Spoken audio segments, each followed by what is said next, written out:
I had lived a life of insane pride. And all of a sudden I was willing to be like, okay, I might not know it all. What do you got for me? Please tell me I'm dumb. If you're real, please, you have to lay this out for me.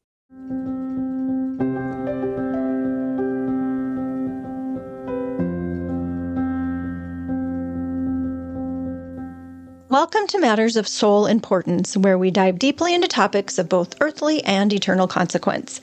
I'm Roxanne Solonen, faith columnist and features writer for The Forum, author, and speaker. In this episode, I ask recent Christian convert, recovering addict, and former LGBTQ lifestyle proponent, what is love? I first came across Nancy Charles on X, and in March, she wrote this post just days before the 1-year anniversary of her conversion.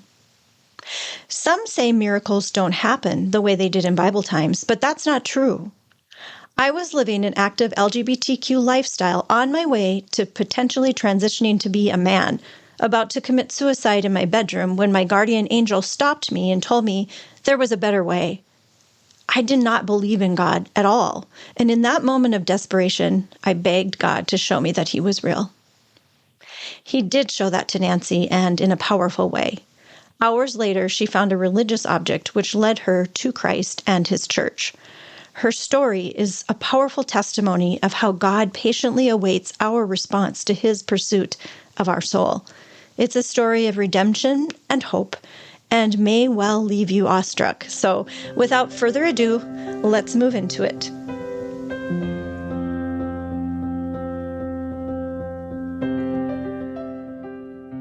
Well, Nancy, thank you so much for joining us today. It's fun to actually get to talk to you in person as much as we can from afar, because you're in where you are in California. Where are you? I'm in Sacramento, California. Okay. Yeah. And here we are in North Dakota, so there's a bit of a span, but what a cool thing that technology allows us to connect and be able to talk like this, right? And not just be on X or Twitter. I still think of it as Twitter. I don't know how if you do it as well. So I do too.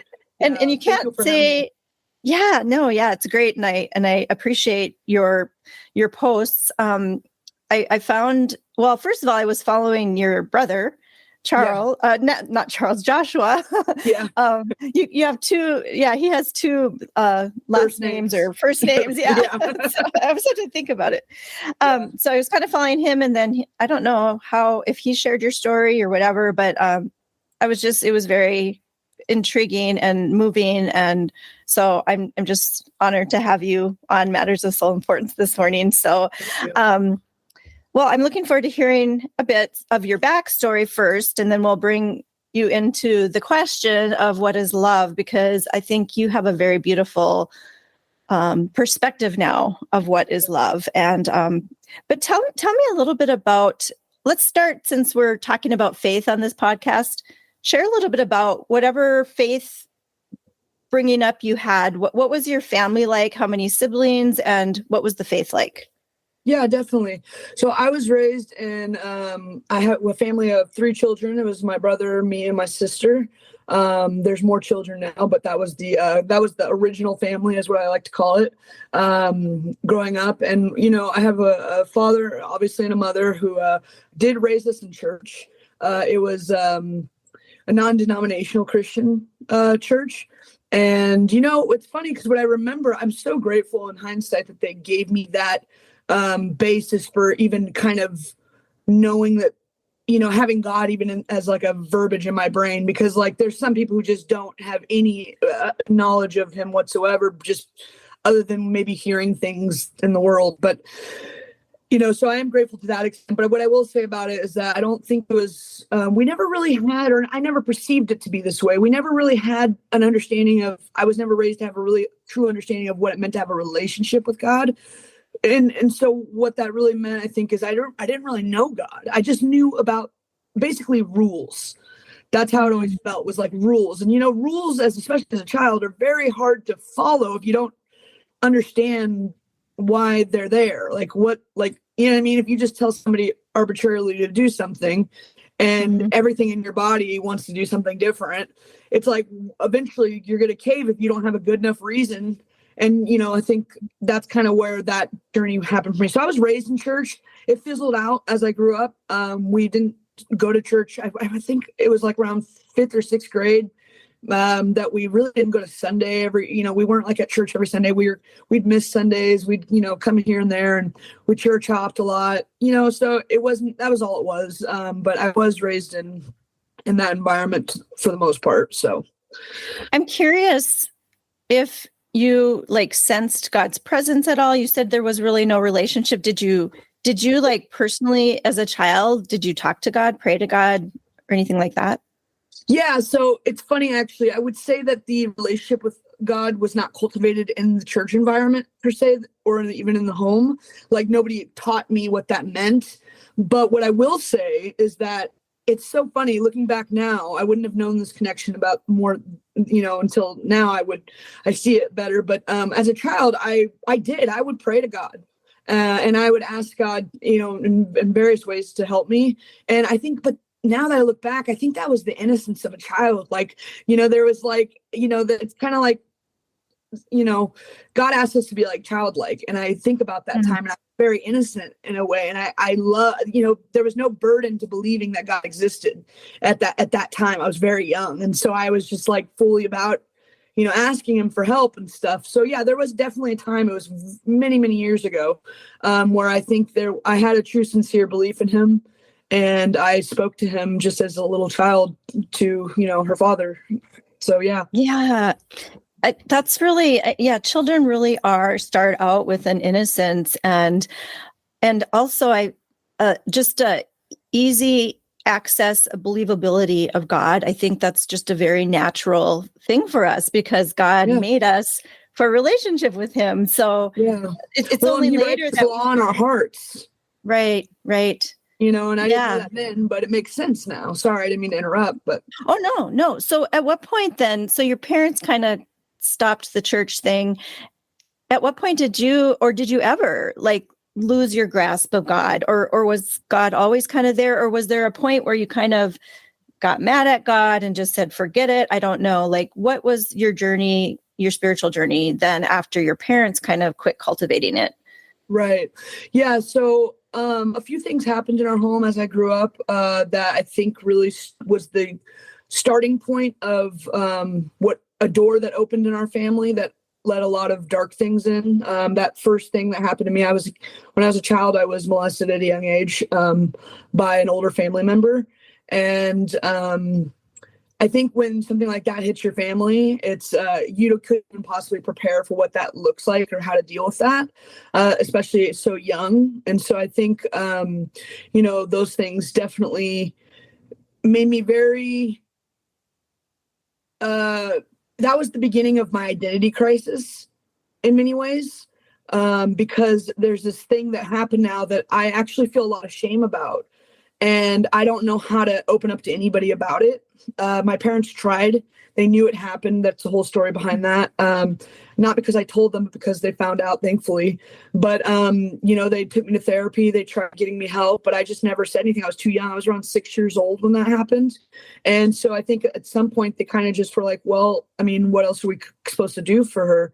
And, I just kind of acted like it never existed. But in the back of my mind, my whole life, it really propelled me to try to seek being accepted and loved. And I thought that because I was afraid that, but going back to the whole, how I was raised in church and believing that, God was just a set of rules, essentially. I thought, well, I was molested, as a kid, you don't think of those things as, this happened to you. You didn't deserve this as a kid. This is something you couldn't control. I internalized that as this was my fault. I allowed this to happen. And because I allowed this to happen, I already broke all these things that I know I'm not supposed to do. I don't have the language for it because I'm 6 years old, but there's an internal guilt that I'm just I feel shamed. And so that was the point of basically chasing love and everything else but God. And I didn't realize that was what was happening, but it sort of kind of became that. So I don't know if that makes sense. Yeah, there was kind of a breach in that connection that you had with God. I have a little bit of experience through someone I know, and I had some close calls with that. It never reached, but I was at a birthday party one time, and the friends, like older brothers, started chasing me and like kind of cornered me at one point and just freaked me out. And I didn't really, I was so scared. And another time when I was at a sleepover with a friend, her brother kind of like came over to where we were sleeping and started kind of rubbing my back, and I just was so freaked out. Yeah. And I just wanted to leave, but I didn't want to tell her. And then I didn't tell my mom. It's so interesting. I just told my friend that I could never sleep over at her house again. I was just so scared. So I know a little bit about it, and like how I just didn't have, like, I understand, like, you just don't have the word. I don't even know I just knew something was wrong about both of those things. And just, so I came close, but not all the way. And so I can't even imagine Well, and also I just want to make clear too, I was never actually mad at God. That's the thing. I think that's a narrative for a lot of people. My issue was not that I was mad at him and I rejected him. My issue was that, see, the devil lies to us. And so the devil used the weakness I had as a child, an innocent, vulnerable child that didn't know any better. And he took the guilt and the shame that I felt, that God would have put his love into, and he told me that I didn't deserve these things. And so essentially that was the starting point of me having to, it was almost like it was too painful to believe that God was real, because I felt like I just didn't deserve him. And I couldn't imagine being created by something that didn't want me. And the devil sort of kind of made me feel like he wouldn't want me. I was damaged at that point. I was wasted goods. And that was really the lie that festered for years throughout my childhood. And so I wasn't angry at God. I was ashamed that I had let him down and that I wasn't good enough, and there was nothing I could do to be good enough for him. That was the core of most of my issues in life, is I was not good enough. I never felt good enough. And that led me, that really set the stage for many other things that happened, even in our family, that just, that just kind of destroyed my life and led into all sorts of things that I'm sure we'll get into today. But yeah.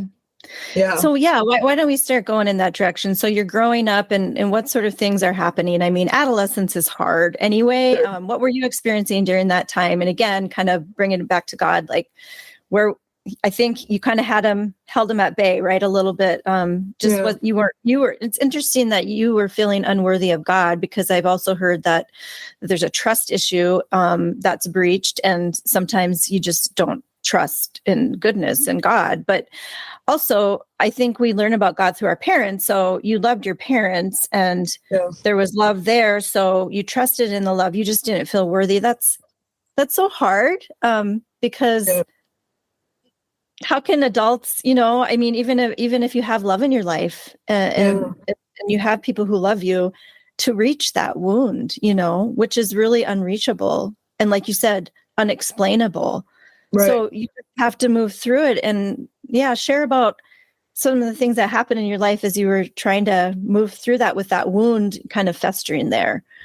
Yeah, absolutely. Well, I remember, every single day of my life was very much orchestrated towards trying to be, and I mean this in like a very earnest way. I almost every moment of my life, I sort of lived in the fight or flight response. I was always in the flight response. And that's I lived most of my childhood. I've done a lot of therapy now, where I was constantly in that state of fight or flight. I almost was never really present.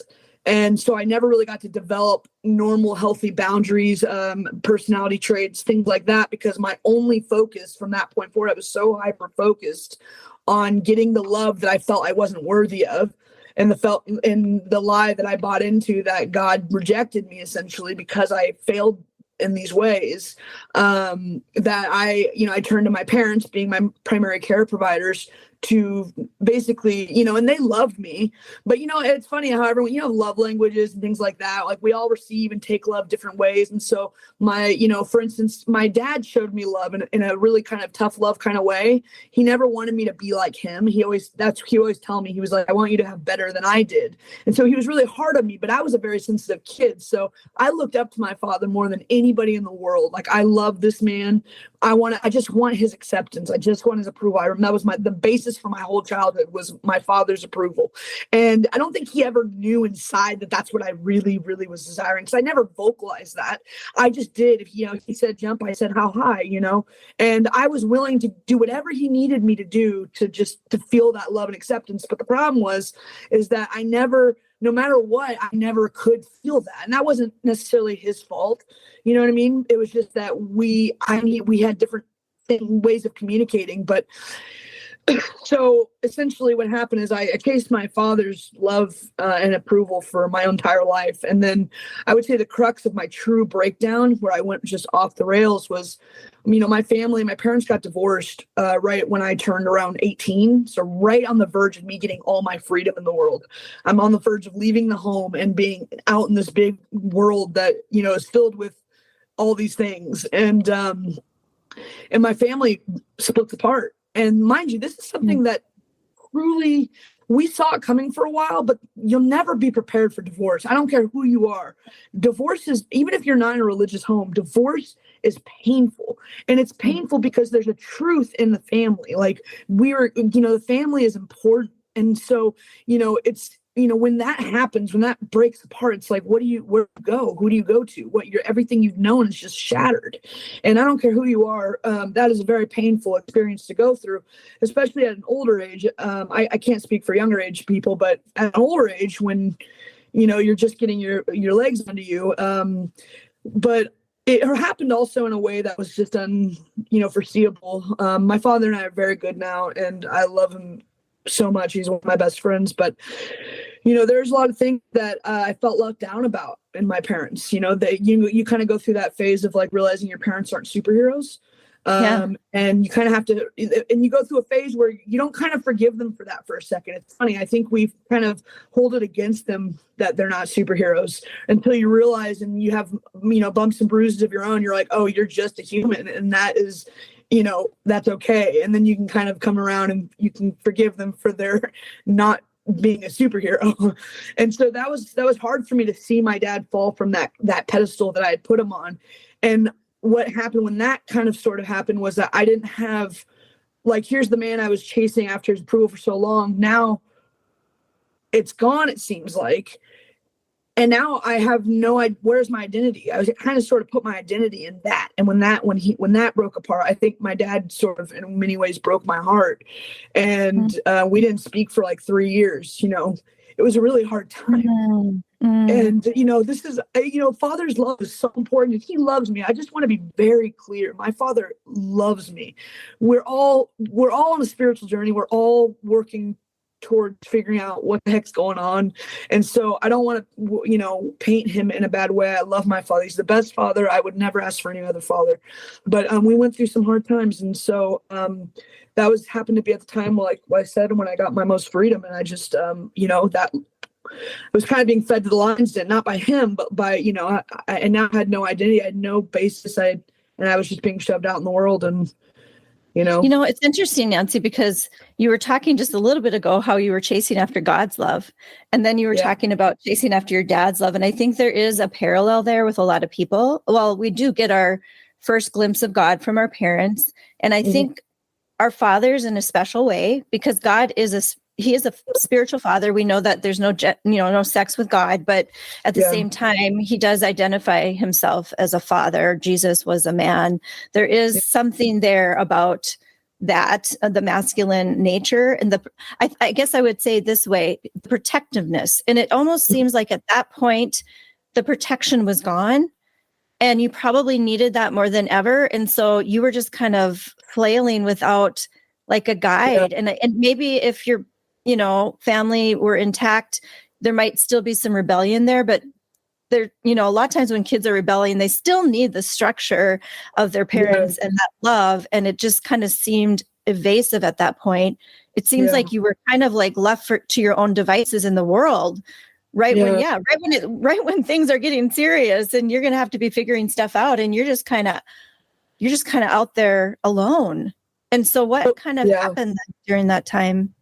So I essentially, and I think I didn't intend for this to happen, I think though, but I felt that was the first feeling of betrayal that I had ever truly felt was when my family split apart. I can't describe it. It's not like I attribute it to any one thing, but I felt like abandoned when I felt like nobody cared. I felt like, if you guys think this is just so easy and you just want to like leave our family, then I don't care either. You know what I mean? And that's sort of how I shut myself emotionally down. And I couldn't do that without drugs, honestly. And so what happened was I never had done drugs. I was a very good kid all through high school, middle school. I was never a partier. I was, good grades, a 3-sport athlete. I had, nobody would have thought that I would go down the path that I went down. But what happened is when I finally got my freedom, I was just like, I didn't care anymore. I was so tired of, because I spent my whole entire life up to that point trying to be good enough for people. And then when the divorce happened, that was like them telling me, you're not good enough for us. And this family's not good enough for us. And so so I was so tired at that point of trying to be good enough for anybody. But the pain of still wanting that and desiring that was undeniable. And I couldn't have articulated it or even understood that at the time. I think I was just, trying to survive. But I got introduced to the world. And what that meant is I finally started doing the things that other kids were doing. Like I was going to parties, and it started really slow. It was really fun. If I'm being honest with you, I had a lot of fun in the first year or two of that experience.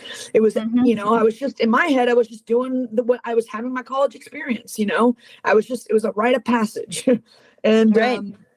After a couple of years of that, though, it took a very dark turn. So dark that I had quite a few overdoses. I realized that I was no longer using substances at parties. It was alone because I didn't want to share anything. I had no money because I would just spend all my money on all these different drugs, and I wasn't going to class. I was flunking out. I was on academic probation. Eventually, I just dropped out, and it got really dark really quick. And so, yeah, that sort of kind of happened after that. Where was your family in all this? Were they able to reach you? What about your siblings, or were they just kind of like? Had you just kind of cut off a little bit like a prodigal daughter? I think everybody in our family was hurting. My parents, my siblings, and I think we all split off from each other in a weird way to try to cope with the hurt that we were dealing with individually on our own. So like we never were completely disconnected, but my brother, I want to say he was on this KU still. I think he was still in either that or on the East Coast somewhere going to college. So he wasn't nearby, but that was because he was busy with that. And then my sister, she was going to college during that time too, the same college I was going to, but it was just like we had our own worlds. And my mom was in California. She ended up going to California soon after, going back to California, which is where we came from. So she was a few states away. My dad was in town. He was in Idaho still, which is where I went to school. And so everybody was kind of like close by. We always kept a connection. Like we never just didn't speak to each other other than my dad. We went quite a while without speaking. Not that he didn't try to speak to me, but I just didn't want anything to do with him. And yeah, I hope I answered that question. Yeah. And just kind of wondering, what your support system was like, but it sounds like it was pretty scattered. And again, you were kind of alone out there. At some point, you entered this lifestyle of the LGBTQ lifestyle. And so I want to hear a little bit about that because it is going to be Pride Month when we run this. And so, it's a good time to talk about that because that's something that's kind of taken over our world. And you have an insight as a Christian now, and also having gone through that. So share a little bit about that journey. Yeah. So backtracking when I was younger, I remember my first feelings of same-sex attraction were in the third grade. And I distinctly remember this because I had a crush on my third grade teacher and I just loved her. And I think if I'm really honest, I was kind of searching for something outside the home that felt like safe. And I think that she kind of provided a motherly love, but I think it was weird because I think it happened kind of during an unfortunate time of sexual development for me, where I kind of maybe got my wires mixed. So my changing body and my hormones mixed with, this need to feel like close to somebody, because I was just gone the previous years through, like, it makes sense to me that I wouldn't feel quite comfortable around, certain people due to what happened to me. And so I just really gravitated towards older female figures, and it kind of festered from there. But so that was another thing I battled silently that my parents didn't know about, was that I knew from a very young age that I had these feelings, and I couldn't have told you what they meant, but I do remember that before I even knew the words gay or lesbian or homosexual, the first place I learned about what these words were in the context of church and God and all those things. So I knew right away that they were not something good. And I remember distinctly feeling like, oh, that's me. Like, if they know who I am, they won't love me. And so that was the start of this huge abandonment wound that I had, that was festering all throughout my childhood, because I constantly felt like I had to hide myself and like hide the secret I had, because I couldn't control the secret. I couldn't control that I had this like attraction, right? But as I grew, I sort of started to believe that the attraction is what was sinful. And so I took it on as my identity. It became who I was. I thought, well, so anyway, moving into college, and I'm free finally, and I don't care anymore. I'm doing drugs. I was like, I had not acted on my feelings my whole life up until that point. And I finally was like, it was kind of like it's anything else. It was like, well, I'm just going to live my life, and I'm going to, why can't I feel this way? Loving is beautiful. Loving is, why can't I just love who I want to love? Like, it didn't make sense to me. I had no idea what, how that made sense in my life at that point. And so I thought, there's nothing wrong with this. And so I had girlfriends throughout time. I had relationships, and that I ended up living an LGBT lifestyle for upwards of 10 plus years, so. And at some point you were possibly going to transition. How did that all come about? Well, that all came about, and it's never one thing. It's very multifaceted, and but I'll try to explain it the best I can.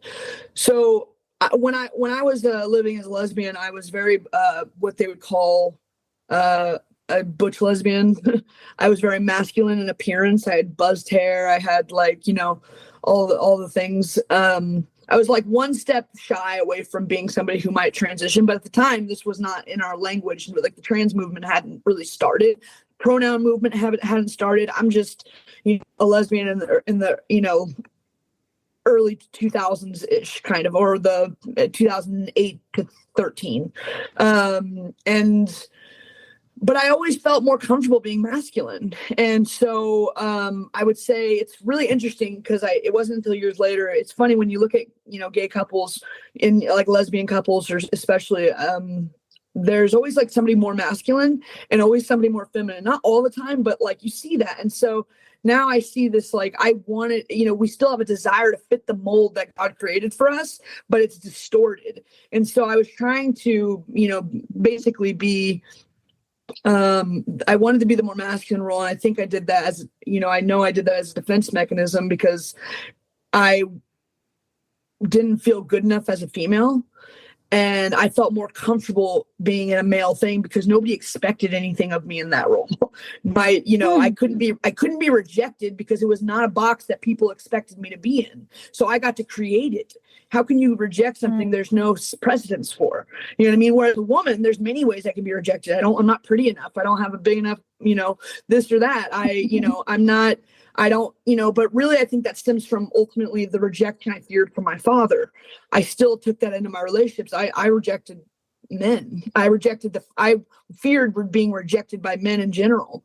And I didn't know that at the time, but that led me into sort of becoming that. So anyway, it led into my identity crisis, because one, around 2000, I want to say like 15, I could have the years wrong. The pronoun movement starts, and people all of a sudden are asking you your pronouns, and, trying to And that was a really big deal at the time. And I didn't really know what to do with that. I didn't feel comfortable telling people my pronouns or anything. I didn't have pronouns. I didn't feel like I needed them. And I hadn't really considered being a man at the time. I just knew I liked boy things. That was it. I just thought I was a tomboy. I just thought like girls can dress like boys too. That's the extent of it. But then I ended up going to a therapy session because some other things that I was going through ended up happening. I was in rehab, and there was a counselor that in my rehab who I met with the first time when I was trying to get clean off drugs. And what she told me, the second I walk into this room, she literally, the first thing she says to me is, "Oh, you struggle with gender dysphoria." Like, we haven't even talked. I literally just sit in the chair. And I'm like, and mind you, I don't know what gender dysphoria means. By the way, I never have struggled with gender dysphoria. There's a distinction between autogynephilia and dysphoria. And sometimes things are just fetishes. And that's really difficult to distinguish. I know it sounds crazy. But even people who don't outwardly see something, you can become attracted to something that isn't good for you. And it doesn't mean that like people who struggle with gender dysphoria have a very different battle. And most people that you see today are not struggling, in my opinion, with gender dysphoria. They are struggling with a disordered way of viewing sex. If that makes sense. And I think that's a lot of that stems from like pornography and things like that. And just like, all these things, the way we distort the natural order of things that God intended. So it's just a distorted way of seeing something and growing to love that more than the natural way. And so anyway, she told me this, and that was I didn't know any better. So I thought maybe she's right. At first it kind of started planting seeds in my head. And this was like years later. I never saw her again. She made me very uncomfortable. But years later, I'm going on, I'm continuing this journey. I have a lot of friends in the gay community, a lot of friends telling me that I'm, that I am trans, because it all came down to like how I looked. People thought because I looked like I was a tomboy, then I must be trans. And how confusing that you have other people like defining you, and you're not in the best place either, because you're still going down that addiction road. You're looking for people to help you and guide you, and instead this is what they're telling you. That frightens me as far as like our state of like psychology today, if that's kind of what's happening. And I'm sure it's not happening everywhere, but I think there is a lot of that. So well, I think that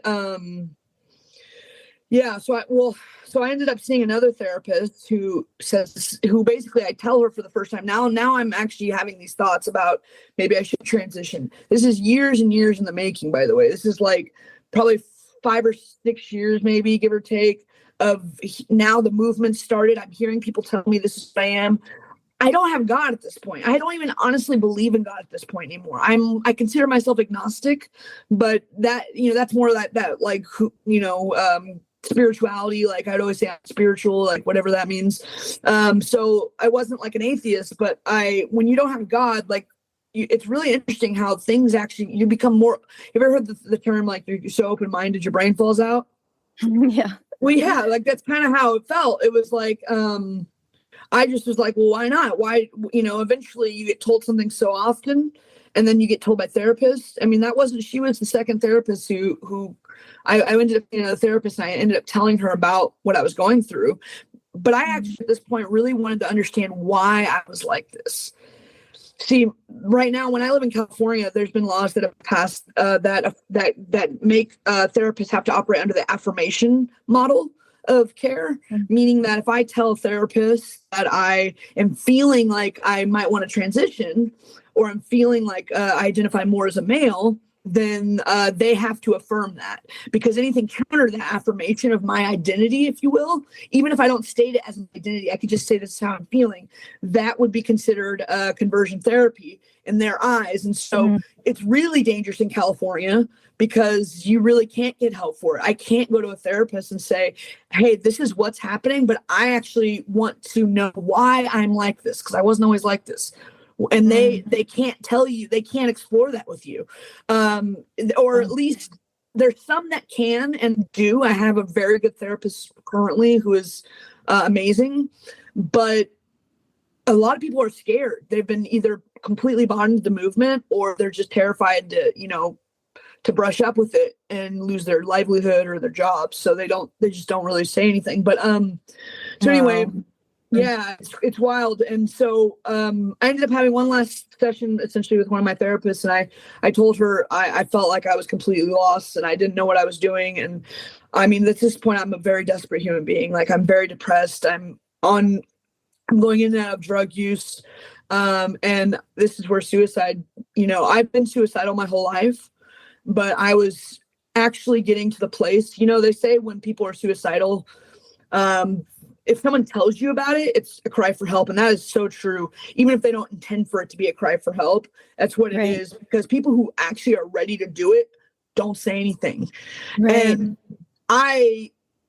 that's where I was finally, because I had been somebody my whole life who I would tell people, like, I feel like I'm going to kill myself. And that was a cry for help because I didn't want to die. I just didn't know how to live. And so I had gotten to this place, so these identity issues, mind you, if we're made by a creator, then we're created with a purpose, and that purpose is our identity.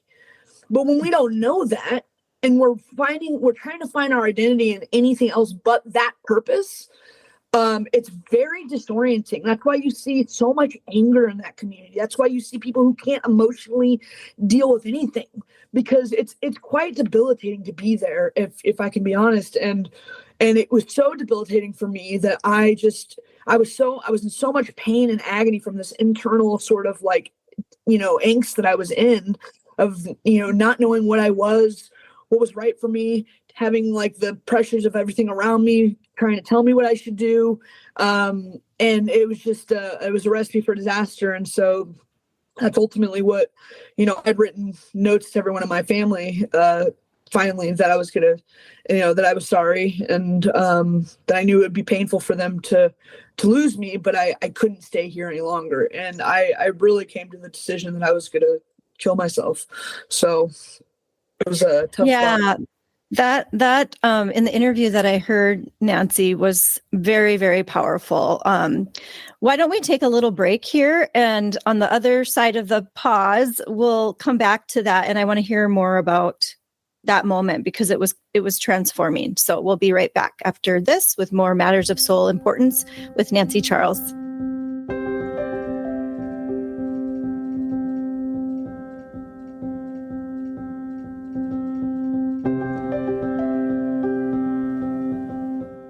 When you can't make it to City Hall or the school board meetings, local journalists from Inforum.com will be there to report the facts and get your questions answered. Local news works for you. Stay up to date at Inforum.com. Welcome back to Matters of Soul Importance. This is Roxanne Solonen, and we're talking with Nancy Charles. She lives in California. This is a perfect time to talk with her because it is Pride Month, and well, that's something that's being talked about a lot, and Nancy knows about that. She knows about that life, and she started to enter into that world completely, was even thinking about becoming a man. But thankfully, some things in her life led her away from that. So you were just starting to talk about the moment in the night that you decided life was too hard. I loved what you said, Nancy, that you didn't want to die, but you didn't know how to live.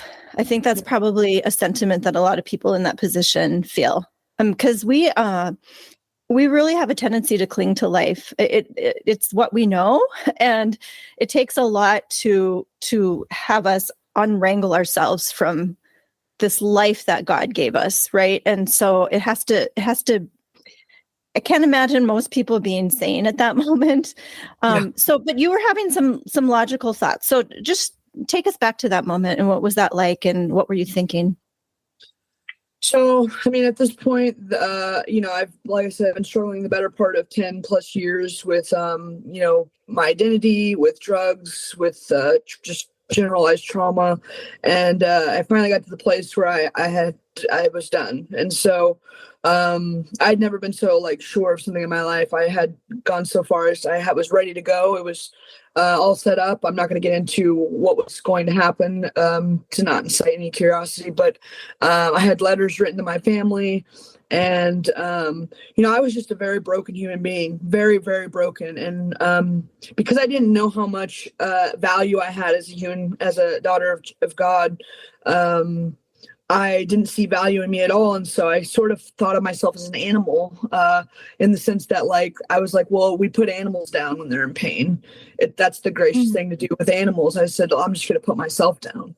I saw that as the compassionate thing. I thought to myself, I said, well, if anybody in my life, anyone who loves me that I know this will be hard for, if they knew how much pain I was in, they would understand why I made this choice. And that's how I rationalized it.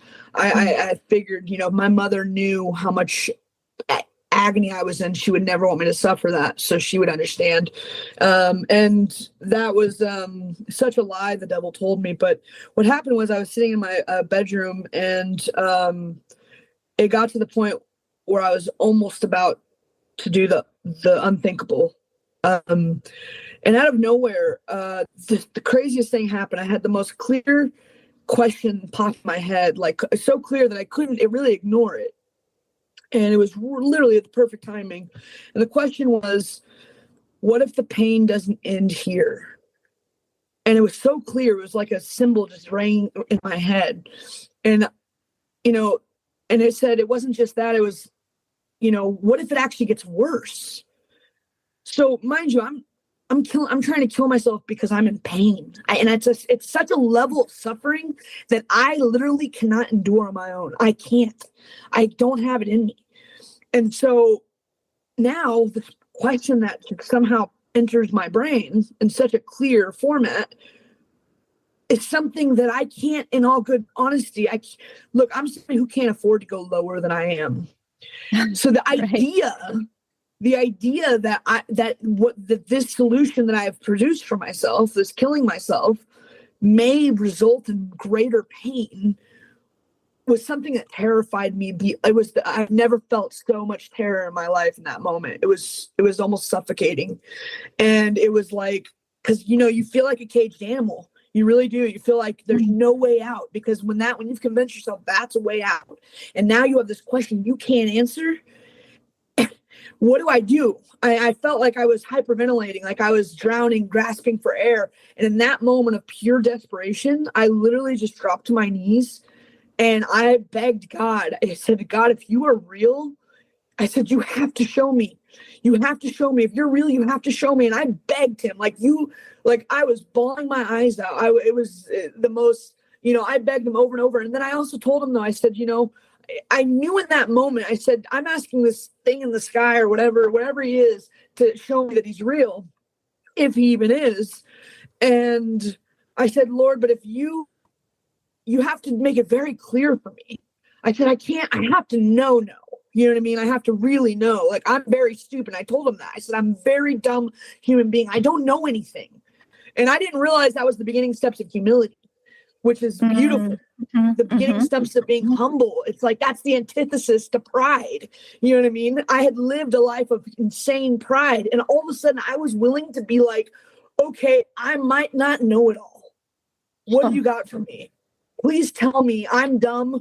If you're real, please, you have to lay this out for me. And I literally just broke. That was my breaking point, because I couldn't kill myself anymore. I had to know this answer. And so I begged him for that. And so what happened next was I ended up falling asleep. I don't even remember falling asleep. Like, I was so emotionally drained and exhausted. I mean, I was as broken as you could possibly be in that moment.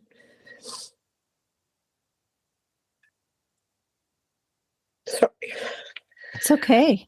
That's tough. Well, it's beautiful, because it's really where God reaches us.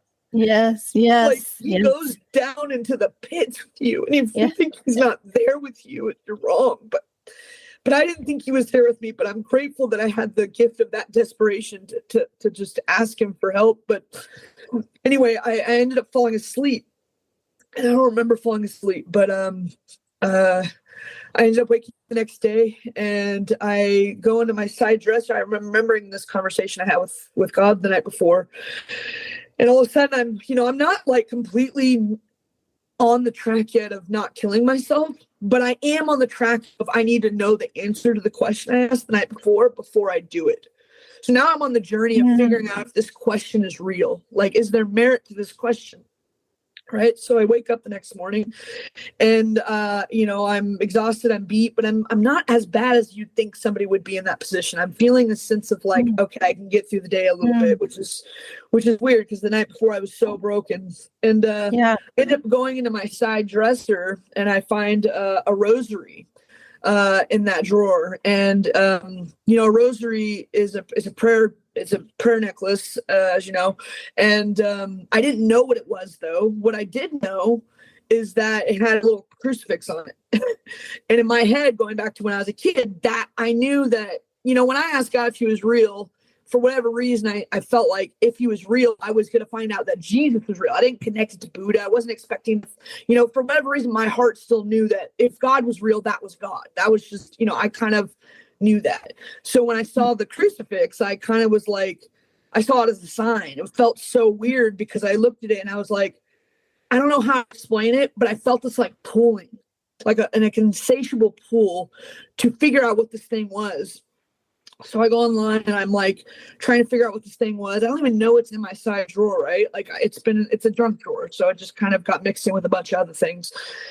And so I figured out the rosary and I decided to pray it for the first time. It's a certain prayer you go through. It's a repetitive prayer. Like I said, I don't know anything about it, but I figured, I felt like a sign to pray it. And I figured, what do I have to lose? Like, I have nothing to lose. Like, it's either going to work or it's not. Like, that's all I know. And so I started praying it. And the first time I prayed it, there was a peace that came over me that like was just something. It was the hint of something I've never, ever experienced before in my life. Like, I just have never known that level of like peace, and so that prompted me to continue to pray it. And so what happened was I kept praying this thing. I still don't have the answers. God real, is he not? But I don't know why this thing is making me feel so peaceful. So I'm going to continue to do it. And a few days later, I did you want me to just continue the story? Yeah. Okay. Yeah, definitely. And I'll ask you some questions later, but yeah, go ahead. Keep going. Okay. So anyway, I end up praying this rosary and I'm praying it over and over again. And I pray it for, about, I want to say it's 2 or 3 days later. I always get this part confused, but 2 or 3 days later, I get this overwhelming urge that comes over me. Mind you, I've prayed the rosary every single day. And this overwhelming urge I get over me, it's like something I cannot ignore. Like, I can't explain it. I could not ignore it. It was so intense. And there was the urge that I just wanted to talk to a priest. Weird. I don't know where this is coming from. I don't know what is happening to me. I'm even actually thinking, like, saying out loud, this is wild, because I'm not the kind of person who wants to talk to priests, pastors, nobody. I don't pray. You have to, it's weird. And so, just a few months prior, I was smoking meth, you know what I mean? And leading up to my desire to want to kill myself. So, it's weird. These are very weird, almost not even my own thoughts. And so anyway, I decided that I'm going to call up a parish and see if I could talk to a priest. And I call up this Latin Mass parish and somebody picks up the phone and I was like, hey, I'd like to speak to a priest if there's anybody around. And, the lady said, yeah, we'll have somebody call you back. He's a little, one of our priests is available, but he's a little busy right this moment. He'll give you a call back. And I said, okay. So about an hour, a couple hours later, whatever, a priest calls me back. And mind you, I don't know what I'm going to say to this priest. I have no idea why I'm even calling him. It's almost just like I felt the prompting to call him. But why? I wasn't privy to that yet. I didn't know why. I didn't know what I was going to say to him. And so he picks up the phone and I was just like, hey, I really need to talk to you. And he was like, okay, yeah, like we can talk, in a couple days. I can put you in the schedule. And I was like, no, I need to talk to someone today. Like, do you have any available for me like tonight? today. And he, thankfully, but the grace of God, he made that space available for me, and he moved things around. He was like, absolutely, we could talk tonight. And so I ended up going into the parish, and I was talking to this priest, and once again, I still don't really know what I'm going to say to him. I'm like, he's probably going to think I'm crazy. What do I say to this man? So I just was honest. I was just like, so I don't know if God's real. I need to know if God's real. Is he real? And he a priest, obviously, he's like, well, I think he is. and it was funny, right? And I was like, okay. So I'm telling him I'm gay. I'm telling him all these things. And I was like, I don't know where I fit into all this, but this is what I'm going through. I said, I don't even know why I'm sitting in front of you. I just felt this need to talk to somebody, to talk to a priest. And so we talked for a few hours, and he tells me about, catechism and things like that. I was like, I don't know what catechism is. And catechism, he was like, well, that's where we go over the faith of the church, and like, we bring you in. And I was like, yeah, I don't know. Like, what if I don't want to join? Like, I'm not trying to I don't have any trust in what he's telling me at this point. So I'm like, that seems like, cult. I don't like that. Like, I felt like I was being, and he was like, no, well, it's just, you could tap out any time. It's not a big deal. And I was like, okay, well, let's do that then. So I want to learn more about the church. I'm not saying, but I don't want to join it. Like, that's, you know what I mean? Like, I just want to know if God's real. That's the only reason why I'm here. Yeah. Can I ask you real quick, like, what were your perceptions of Catholicism of all the churches? Because it seems like that would be the least one that you'd be interested in if you're going to find your way back. I'll be honest. I actually didn't have any perceptions of Catholicism because I didn't even know. I didn't know anything about it. I mean, I honestly didn't even know I was Christian. I didn't know what they believed. I just didn't. I know there's a lot of like Protestants who think certain things about Catholicism, and because I was raised Protestant, I think people think I have an opinion, but I actually didn't, because I never heard those things in my circles, and I was too young anyway. But as far as I was concerned, it was just like any other religion. I was very open-minded at this point, right? Mind you, I don't really have any preconceptions of anything. I don't know anything about it, so that's which is probably the best place to be, because I really didn't have any barriers that in that regard. So anyway, yeah, so I go into, I did think it, by the way, I do want to say though, I did think it was weird that I wanted to speak to a priest though, not a pastor. Right. That's what I'm thinking too.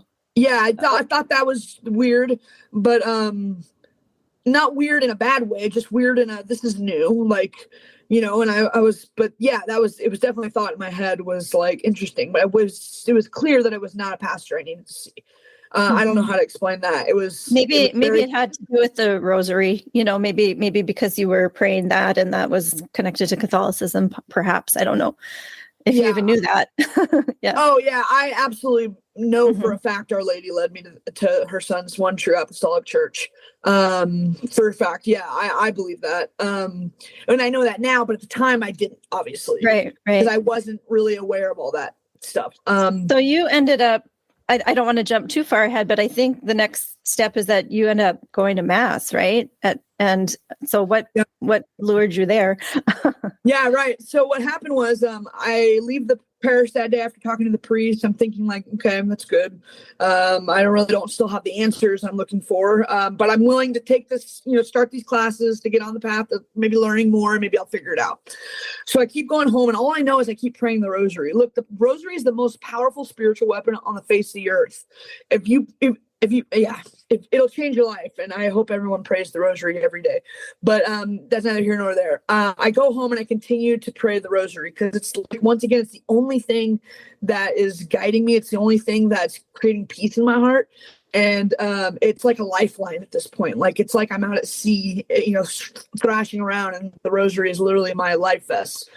And so I'm praying the rosary, and all of a sudden I get this once again, Saturday night, and it's early in the morning, about probably 2, 3, 4 in the morning, give or take, because I'm driving for Uber the night before. And I get this overwhelming urge, the same urge that came over me when I wanted to talk to a priest.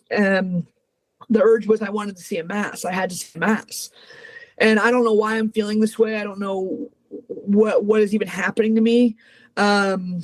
but I did get this just intense desire to see a mass. I want to see a mass. So I go up and I look up the mass times at the same parish that I'd gone to speak to the priest. And I see that they have a 7 a.m. mass. And I thought, well, I'll just stay up the rest of the night and I'll just go to the first mass because I was already tired. And I knew if I slept in, this was no like, flippy floppy thing. I needed to see one like as soon as possible. And gratefully it was a Sunday, so I could, and I didn't know at the time. I thought Sundays were the only days you can go to church. Now, obviously, I'm Catholic, so I understand that we have mass every day, and that's beautiful. But at the time, I was just, so used to it being on Sundays that I was grateful that I was there. So anyway, Sunday, 7 o'clock rolls around, and I'm headed to the church, and this is the beginning of one of the largest spiritual attacks I've ever experienced in my life. Because as I was, when I got to the church, I had this enormous wave of just gut-wrenching fear that came over me as I was approaching the church.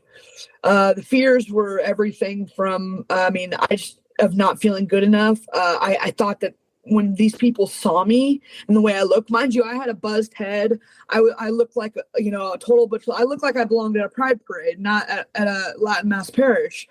And, I was so aware in that moment of how I looked and how I might be perceived. And I was so fearful that these people would like chase me out with like pitchforks or just, judge me or just look at me like I was not supposed to there, because it was weird. And so I got these like strong feelings of just like, I was so afraid. I actually have not been that afraid and that's one of the most palpable times I have felt fear in my recent past, that I distinctly, I think, always remember just how terrified I was to walk in that church, because it was a battle like you've never seen before. And every single step I took to get to the parish doors was like a step of faith. And what I kept hearing though in my head was like, I just kept hearing this voice that was guiding me, and the voice kept saying, keep walking, don't be afraid, keep walking. And I would hear all these other like attacks that were like, you're not good enough,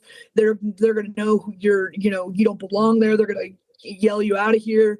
And this battle between this like evil and good was just raged in my heart and my mind and my body. And eventually I made it to the parish doors. And when I got there, like I said, I'm still totally filled with fear. And I go into the parish, and mind you, this is a Latin mass parish, so everything's very traditional. Everyone's wearing veil. It's completely different from anything I've ever seen in my life. Not even just like in my life LGBT, but like in my life, even growing up as a child. The Protestant church didn't look like this. This was like, this was reverent. This was like holy. There was something clearly like, there that we were respecting, and that you could feel it, the presence, of our Lord there. But I couldn't know that was what was going on at first, so I walk into the parish doors, and I sit, there's a seat in the very back, and I'm just hoping that nobody turns around, because I don't want anyone to see me. I'm absolutely terrified. And so I'm sitting there, and all of a sudden I catch a glimpse of this candle. And it's a candle that's hanging up in the very front of the church. Now, in a Catholic church, I didn't know this at the time, but the Catholic church, as you know, when the candle is lit, it means that the true presence of the Eucharist is in the tabernacle. And so, we believe that the Eucharist is our Lord. It's his body, blood, soul, and divinity. And so it's Jesus. He's actually there. It's not just like this thought or this metaphor, like he's literally there.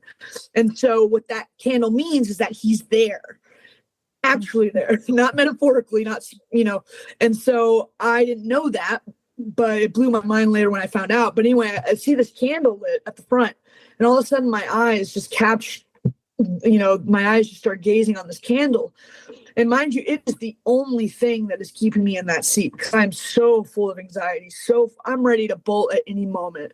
Like, I just can't handle the pressure of being in that room any longer, because I'm so afraid of being rejected by these people and not being good enough. And all I keep hearing in my head very clearly was just, keep looking at me, keep looking at me. And that was the candle. That's how I saw it. I was looking at this candle. It kept saying, just keep looking at me. And I just kept looking at it. It was the only thing that kept me there. And it captivated me. I just sat there and I just gazed on this flickering little flame.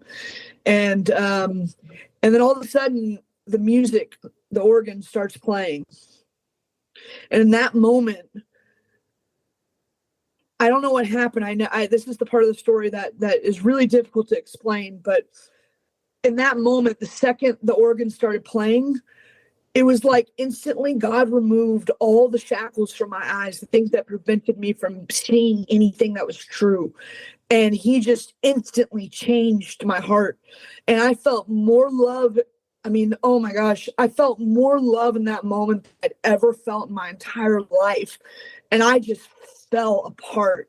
Here I was at first not wanting anyone to see me. And now I'm uncontrollably sobbing in a way that I can't be hidden. And I can't help it. I'm not even I can't even help it. Like there's nothing that prevented that from stop. I just sobbed. I just wept because I felt like I was being held. I felt like my father was coming and he just gave me a big hug. He said, "You're home. You're home. Thank you for coming home." And that's the love I've wanted my whole life. And in fact, it was that moment that I realized that I had no idea what love actually was. Like we say, like, oh, why can't I just love another human? Why can't I just do this? Why can't I just do that? And it's just like, yeah, but we don't even know what that means.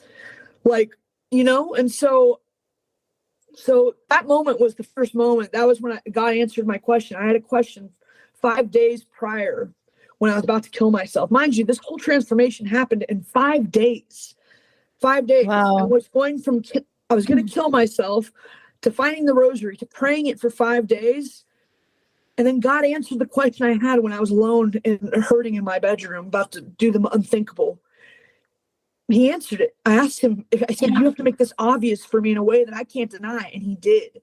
And it changed me. And people don't change this rapidly in the ways that I did for no reason. No, there's no intellectual argument you could have created for God that would have made me convert. There's nothing a human could have even said to me. I mean, I've heard it all. Like nothing convinced me that God was the right answer. He had to show me. He had to break down those barriers, but I had to let him. And so it's in those moments of, like you said, humility. You were brought to the end of yourself. And you know what's interesting to me as I'm listening, there was this urgency to end your life. And you had gotten to that. And then when you asked God for help, there was like, you flipped it over, and then the urgency was to try to find how you could live again. And you were just so intent on, and well, there was faith there though, too, like you, on some level you wanted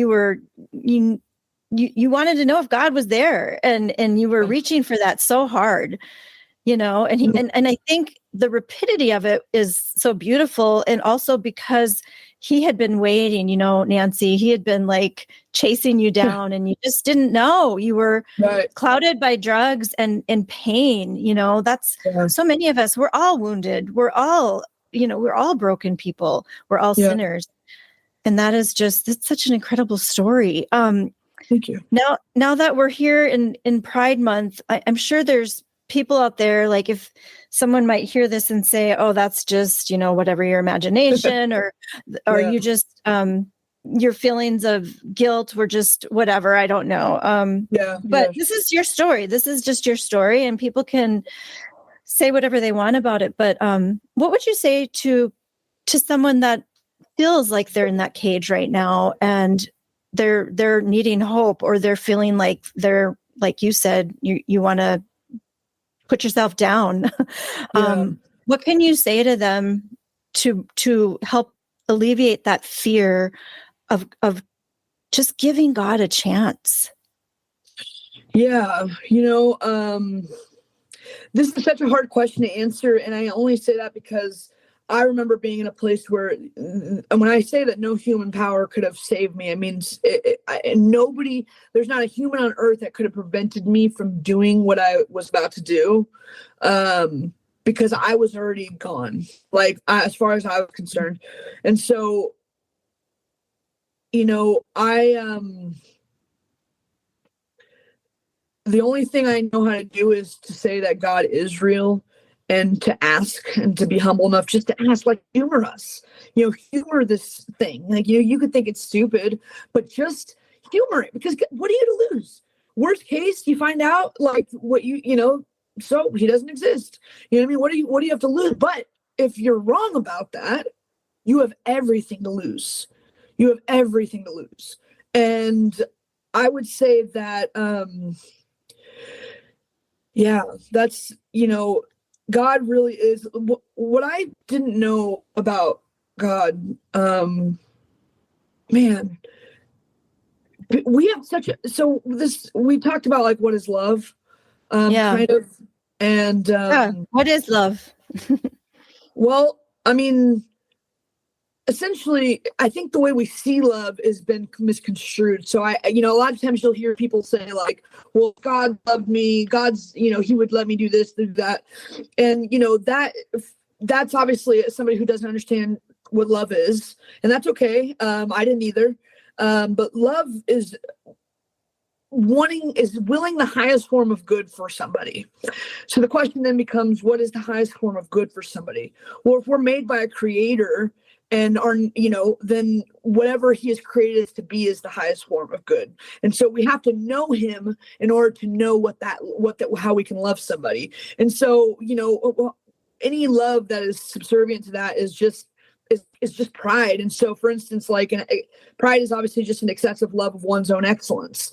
We think we can live without the creator, which is what the fall of Satan was. So, I mean, love is, I don't like to think of love as an emotional response, although you can feel it. That's like the first level of a love. You can feel an emotion about that, but love is really an action word. Love is really a self-sacrificial thing. I mean, what did our Lord do for us on the cross? He died for us. He paid the ultimate price. I mean, the thing is most of us, I mean, look at the divorce rates in our country. Look at, this and that. Look at everything. We're not willing to die for anything. We are all about us. And the thing is that we've become a society, I think, very focused on us. We don't really know how to enter, and so I think a society that does that is, pride is a very appropriate word for that, because it's all about the self, how I identify, and we base it off feelings if we feel good. But until our identities in our Lord, we can't even ever know what love really is. Does that make sense? Yes. And one of the things I was thinking when you went on that quest and you were trying to get that answered, that question that you asked, you didn't go back to the community or the places or the drugs, or you didn't go back to the place where the answer had not been. You had to turn, and you had to be brave and humble and go into a new sphere that you didn't know it was. That is just amazing, because the courage that took to go into a completely different. I was listening to a conversion story last night, and it was this the husband and wife, and he had been a pastor, and he was being really drawn into the church.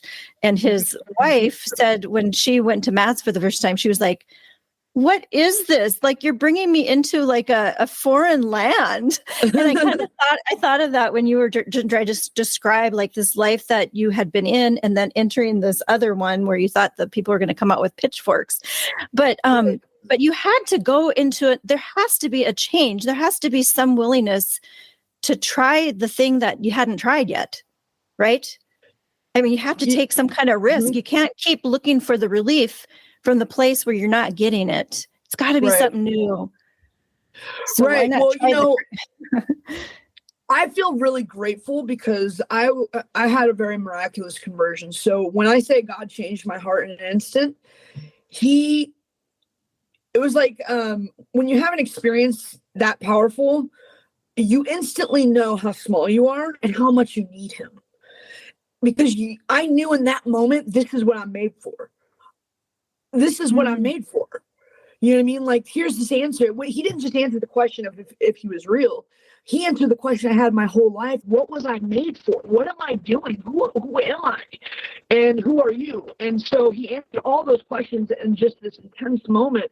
And, when you have an experience like that, look, there are still things I didn't understand. I'm not saying he helped me understand everything in that moment. It's very different. It's like, there are things I still didn't understand. I didn't understand why I couldn't love another human being in the way I wanted to, right? I didn't understand necessarily even why, like, but what I would say I understood, but I took issue still with it because I didn't have an understanding of how these things work together. But what I did know in that moment was how much I needed God. And all of a sudden I realized God was right and I was wrong. So anything I have a misconception of that is contrary to God's teaching, I must be the inadequate one. It is not him.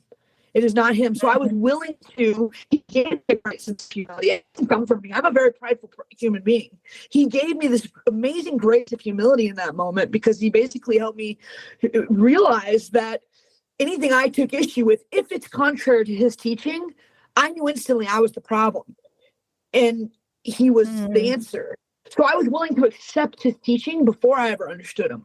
And that's a very, yeah. Oh yeah. And if I didn't understand something, guess what? I would sit in adoration for hours and hours and hours at a time, just sitting with the Blessed Sacrament, just sitting with him and just like allowing him to heal me little bits at a time, allowing him to reveal his truth to me little bits at a time. Because I think I kind of almost have this feeling that if he revealed everything all at once, we would just like explode and die. So I think he realizes we can't actually handle all that. So he eases us into this, these little moments, and he kind of guides our path. And it's really beautiful. But I mean, yeah, it's not that I understood everything all at once. It was that I knew that he was God and I was his daughter. And, with that, it changes the way you view everything. There was no way in hell, excuse my language, that I was going to go back to that community. There was no way because I knew that it was not right. I knew that I'd suffered there. I knew that, and everybody else is suffering too. You know what I mean? Yeah. I'm sure you have a huge heart for some of the people that you knew and cared about. I'm sure that your new perspective has given you a deep love. So my question, Nancy, for you as we kind of close out here, what now? Now that you know who you are, now that you know that you're loved indelibly, like forever, and that you will always be loved and there's nothing you can do to change that. Now what? Now what are you doing and what's the plan? Yeah. Are you still figuring it out? I am still figuring it out. But what I will say is the ultimate plan, no matter what, is honestly, I'm learning to be a better daughter of Christ every day. I mean, and when I say that, one thing I've noticed about the way I was brought up in church versus how I worship as a Catholic now is, there is a daily effort. I mean, when I say God really is at the forefront of every day of mine, I mean, he walks with me all day. Our Lady walks with me all day. Like there's not a moment where I don't feel like they're not with me. Sometimes I feel like a little further from them than I'd like. And those are moments of dryness. We all go through that. I'm not saying that doesn't happen or that we don't have hard days and things like that. But like my whole life now has become a mission to be somebody, who can love God the way he deserves. Because the truth is, I'm not somebody who, I don't know how to love him without his help. I just can't. I don't, without him, I can't do anything. And so, and when you realize just how broken you are, and how much you need, like it's kind of like the drug thing, the drugs were my God for a long time. So if I needed God the way I needed a substance, if I do need him that way, and if I realize that, you would chase them all day. So it's really become the new thing. It's like, I try to keep him very present with me. So right now I'm working on that because it's not exactly second nature. These things, you have to build virtue, you have to build habits, and these are, it's hard. But when he's with you, he's, I can't really do anything on my own. He's the only one who can do it with me. But I try to stay close to him. And I think that's a journey that's going to be lifelong. And I think that it requires sometimes to go silent and just to be okay with not knowing where the next step is. I don't know what he wants me to do yet. I'm just getting to know him. I'm on the honeymoon phase still, or just, I'm just learning to love him still. And I know, but I trust him. I love that paradigm shift of like seeking for love and then realizing it's us we're supposed to give the love and we receive it in giving. Yeah. right? But we kind of get that mixed up sometime. And I think it's a natural human thing. We're made for love. And so we want that. But sometimes we don't realize like it's in the giving, and it's in the giving love to God. Like, I love what you said, that you want to love him. And that's just because he's already loved us. Like, Right. he started the whole thing, It's just our response now. Yeah. Well, it's just like, I think once you really start to understand or grasp certain aspects of like his love for you, it's almost impossible to not want to give that back. It's like, it's like, you know what I mean? You go through stages of the spiritual life where the first is like, you want to love him because you're afraid of hell. And then you start to get to know him and you grow deeper with him. And then you start to want to love him eventually because he is worthy of your love, not because you're afraid of going to hell, not because you're afraid of all these other things, but you love him because he loved you first, and he is deserving. Literally, you're his creation. My whole life should be about just giving everything to him, period. So so that's kind of where I'm at right now. And that's a lot, that can be, explained in a lot of different ways, but I'm just trying to focus on how to do that. So I make it an effort to, I'm trying to go on more virtues, and he's helping me root out the areas of my life that need those attentions. So, yep. You know what? And I think it doesn't have to be any more complicated than that. Just accepting his love for one thing, and just praising him, and just like moving through our day, whatever sphere we find ourselves, just trusting and knowing that he's going to bring us into the relationships that he wants us, and he's going to do the work. It's such a freedom. That's where freedom is, right? Is love. Yeah, it's his love. Yeah. Yeah, definitely. So well, Nancy, what a beautiful testimony. I'm so grateful that we were able to connect, and I'm excited to share this with others. And I just want you to know that I'm continuing to pray for you. And I know you've prayed for me and my family. I just want to thank you so much for that. That's so beautiful. Absolutely. So any closing thoughts before we say goodbye? No, I just want people to know that, God is love, and, our nature is made very good by God. And so I just hope everyone finds in their heart to, ask that question. Just ask, because he does answer. He's very faithful to us. And if you sincerely seek him, you will find him. Sincerely. I don't mean like mocking him and saying, like, oh, are you there? Like, no, he knows your heart. He knows the disposition of your heart. So when you are in that place where you really are sincerely wanting to know if there's a creator, ask, because I'm that confident, like, he's not going to let you down. That's for sure. Like, it's just not going to happen. So I just hope that for everybody. And that's all I have to end with. That's beautiful. And he is a sincerity detector, so he will know. He will know. Yeah. And he knew you were in that place that you needed to hear from him. And thank God you asked and he responded. And that's just so beautiful. So, well, we will end here, Nancy, but I want to stay in touch with you. I'm looking forward to continuing to follow your journey. And I know you'll do beautiful things for God. So take care and God bless. All right. Thank you too. Bye.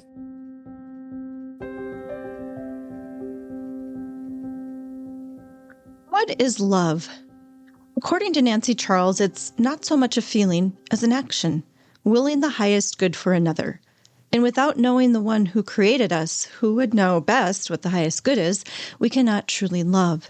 It is only in being in relationship with God that we can discover our life's purpose and true love. During my conversation with Nancy, I found myself wanting mostly to just listen to her story and not interrupt too much. Her journey is still new, with her entrance into the church having happened just a little over a year ago in March of 2023. As she said, she's still getting to know God, still grasping to understand what it's like to claim him as her father and sit in the reality of being his cherished daughter.